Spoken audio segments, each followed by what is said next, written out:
Dr. Kelvin Adams, the third longest running superintendent in the history of St. Louis Public School District, is retiring at the end of the month. Tonight, Shirley Washington talks with Dr. Adams about his longevity and legacy.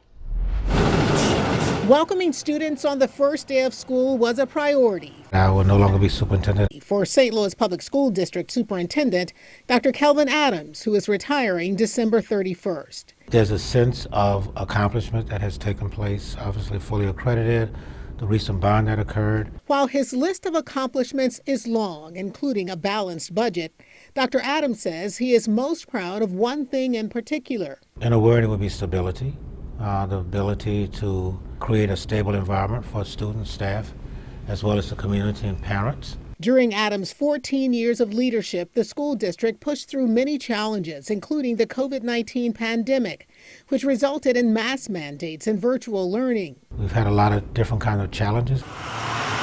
A shortage of school bus drivers, declining enrollment, and a fatal shooting at Central Visual and Performing Arts High School in South City. Bommarito Automotive Group Skyfox captured students running out of the building with their hands stretched towards the sky.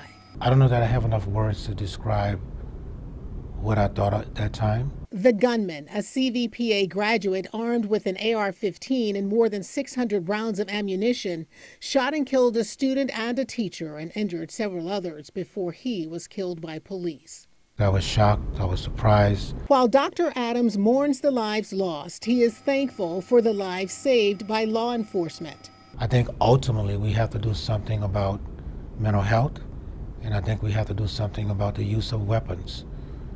But those are two things that are outside of the scope of the district. Just a few weeks before the fatal attack at CVPA, It seems that Dr. Adams made a powerful plea to stop gun violence before the school board. it has always been a sore spot for me, but it became much more intense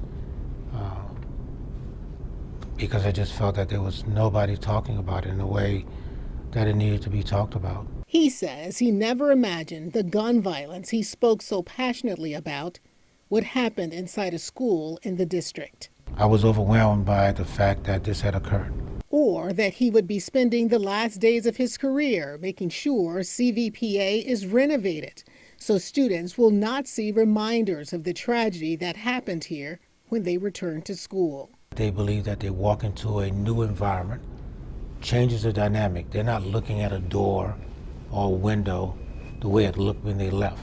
The district has provided counselors and social workers and therapists. We put security guards in buildings to the extent that we can. Dr. Adams says his greatest hope is for the safety and success of everyone in the district, including the board tasked with finding his replacement. That they find the right leader to lead the work, and that this community and board will continue to support the work that has been done, but to support it in a greater way. While Dr. Adams doesn't have a job right now, he says he does plan to stay in St. Louis and at some point continue to work in some capacity that benefits children. The district's board is conducting a national search to find his replacement.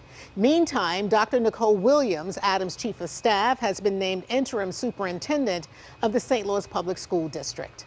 For the Fox Files, I'm Shirley Washington.